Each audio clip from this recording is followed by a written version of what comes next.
Daniel 2, Daniel 7, and Revelation 13. The dreams and visions of Daniel 2, Daniel 7, and Revelation 13 form a unified eschatological framework that spans from ancient Babylon to the final Antichrist kingdom. The Roman Empire and its fragmented iron and clay legacy is critical in understanding how figures like Hitler, the Third Reich, and modern globalism fit into prophecy. Let's examine this step by step. The prophetic sequence of empires. Daniel 2, the statue dream. Nebuchadnezzar's statue represents a sequence of Gentile empires. 1. Head of gold, Babylon, 606-539 BC. 2. Chest and arms of silver, Medo-Persia, 539-331 BC. 3. Belly and thighs of bronze, Greece, 331-168 BC. 4. Legs of iron, Rome, 168 BC, 476 AD. 5.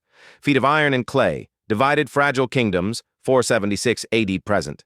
6. Stone cut without hands, Christ's kingdom that destroys all others. Daniel 7, beasts from the sea. Same sequence, different symbolism, God's view. Lion, Babylon. Bear, Medo-Persia. Leopard, Greece. Terrifying beast with iron teeth, Rome, O 10 horns. Final division, O little horn. Antichrist rises from this system.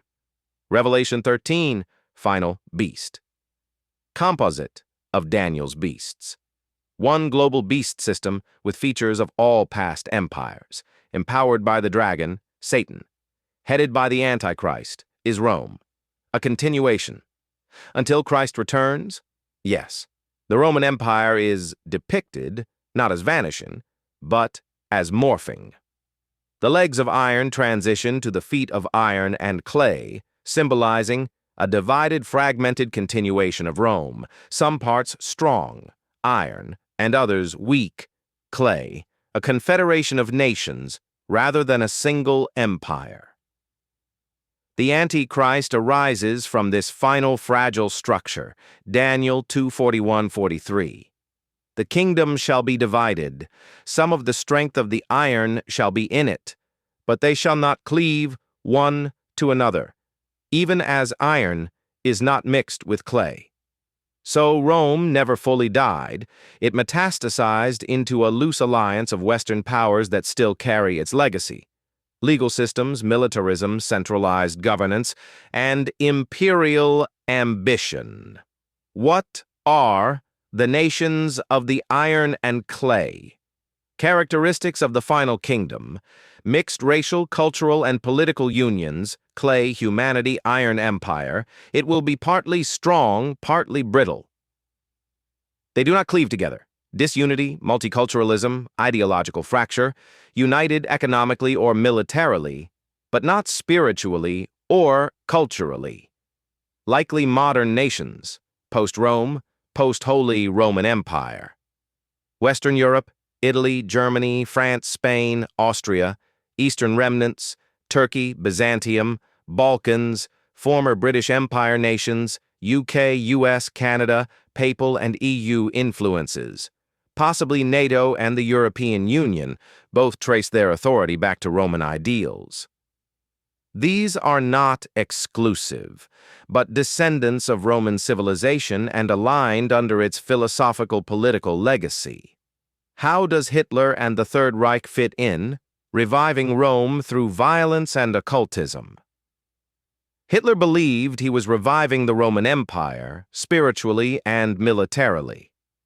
The Third Reich, after the First Reich, Holy Roman Empire, and Second German Empire, was O militaristic, O anti-Christian in spirit, O obsessed with bloodlines, eugenics, Aryan supremacy, O inspired by Roman architecture, myth, and imperial conquest, O engaged in pagan occult rituals and pursuit of ancient power.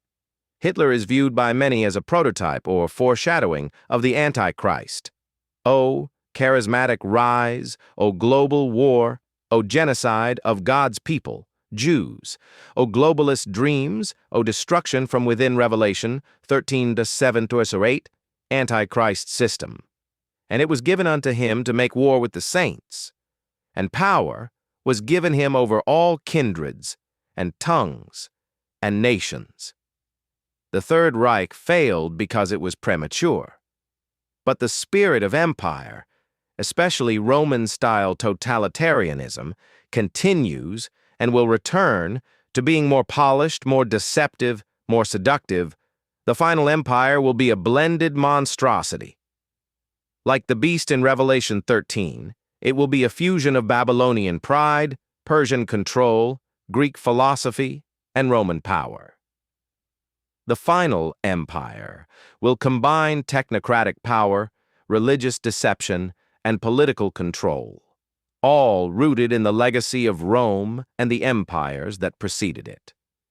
The Antichrist will rise from these nations, possibly through a global crisis that causes the iron and clay nations to unite under a single charismatic figure.